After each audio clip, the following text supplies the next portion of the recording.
बिस्मिल्लाहिर्रहमानिर्रहीम। देखने सुनने और चाहने वालों, अस्सलाम वालेकुम रहमतुल्लाह। आज जुम्मा का दिन है, जुम्मतुल मुबारक। तमाम देखने वालों को दुनिया के किसी भी कोने से आप देख रहे हैं, सब के लिए दुआएं हैं कि अल्लाह पाक सबको अपनी आफ़ियत में रखे, सेहत ईमान वाली ज़िंदगी दे।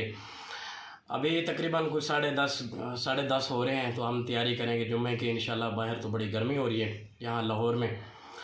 और मेरी आप सब भाइयों से दरख्वास्त है, जो भी इस वक्त देख रहा है, जुम्मे वाले दिन बिलखसूस अपने कामों से जल्दी फ्री हो के जुम्मे वाले दिन कोशिश करें कि ज़्यादा से ज़्यादा दुरूद शरीफ की कसरत किया करें।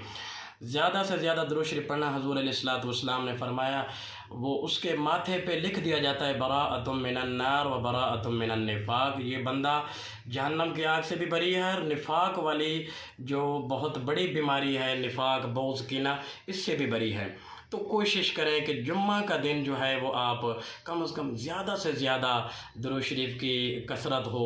और आप अलैहिस्सलातु वस्सलाम ने फरमाया कि नाम लेकर, मेरे रोज़ा अतहर पर नाम लेकर दुरूद शरीफ पहुँचाया जाता है। जो पढ़ने वाला या पढ़ने वाली जहाँ भी बैठ के पढ़ते हैं, तो कितने खुशकिस्मत हैं वो लोग जिनका रोज़ा अनवर पे जिनका नाम लिया जाता हो। तो कोशिश करें हर एक बंदा अपना नाम लिखवाए, इतना कसरत से दुरूद शरीफ पढ़ें। और हमें भी अपनी दुआओं में याद रखें, और कोशिश करें कि जुम्मे के दिन अपनी जितनी करीब मसाजिद हैं, जल्दी से जल्दी पहुंचने की कोशिश करें, सुन्नत नवाफिल का अहतमाम करें। हमें भी अपनी दुआओं में याद रखें, हम आपको दुआओं में याद रखेंगे। और अच्छा कमेंट ज़रूर दिया करें कि कहाँ से आप देख रहे हैं, कहाँ से हमारी मोहब्बतें हो रही हैं आपके साथ। अल्लाह सबको जज़ा खैर दे। अस्सलाम वालेकुम।